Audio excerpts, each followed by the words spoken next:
Are you still having issues with how to price your self-published book? If so, today I'm going to give a little bit more clarification based on a recent comment that I had on a recent video. Stay tuned.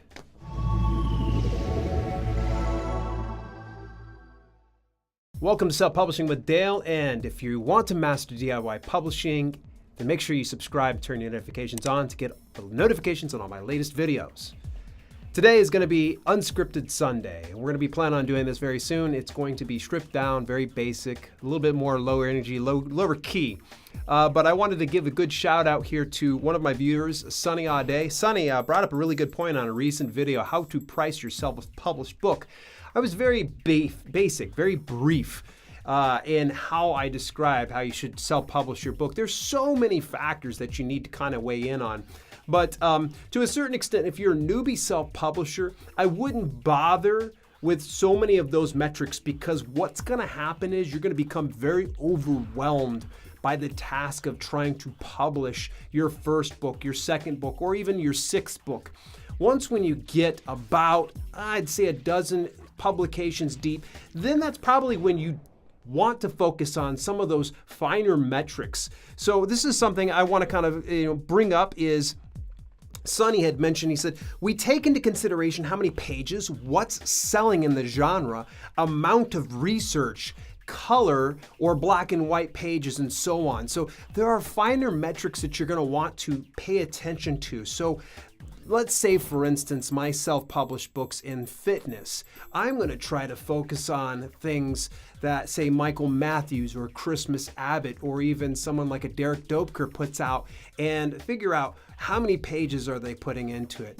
How much do they go into citing the resources? And here's a really cool trick I want you guys to pay attention to is, look at the popular books and pay attention to the 1-star and 2-star reviews.